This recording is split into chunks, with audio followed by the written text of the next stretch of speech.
général-major Djamel K. Al-Medjdoub est devenu le nouveau patron du renseignement extérieur algérien, en succession du controversé général-major Noureddine Mokri, alias Mahfoud, qui a été relevé de ses fonctions dans le sillage de plusieurs scandales, ayant ébranlé fortement la Direction générale de la documentation et de la sécurité extérieure, DGDSE, l'une des principales branches des services secrets algériens.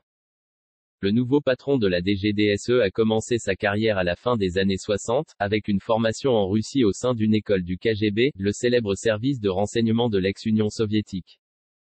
De 1972 jusqu'à 1973, il se forme à l'école spéciale militaire de Saint-Cyr, une école de guerre qui se trouve à Paris. Par la suite, Djamel K. Al-Medjdoub dirige le bureau de sécurité de l'ambassade d'Algérie à Téhéran en Iran au début des années 80. Il restera dans ce poste pendant au moins 4 ans. Après Téhéran, il est détaché au Liban alors que ce pays était ravagé par une terrifiante guerre civile. Au cours des années 80, il s'occupera aussi du bureau de sécurité de l'ambassade d'Algérie à Damas. Puis, en 1989, il est nommé à la tête de la même structure du renseignement extérieur algérien à Sanaa au Yémen.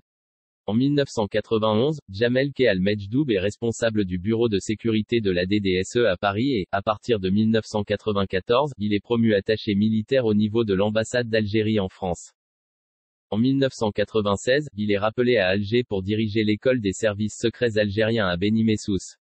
Il s'agit de l'un des postes les plus influents de l'institution militaire algérienne. Quelques années plus tard en 2001, Djamel K. Al-Medjdoub revient une nouvelle fois à Paris en tant qu'attaché militaire de l'ambassade d'Algérie en France. Il y reste 4 ans et en 2005, il est de retour à Alger pour diriger la Direction générale de la sécurité et de la protection présidentielle, DGSPP, une unité de protection rapprochée, rattachée administrativement à la garde républicaine. La mission de la DGSPP est d'assurer la protection personnelle et immédiate du président de la République algérienne et de sa famille. En 2007, il est promu général et à partir de 2010, il accède au grade de général-major.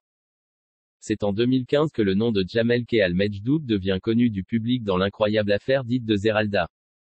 En effet, dans la nuit du 16 au 17 juillet, vers 4 heures du matin, des hommes ont tenté de s'introduire dans la résidence médicalisée du président Abdelaziz Bouteflika, sur le littoral ouest d'Alger.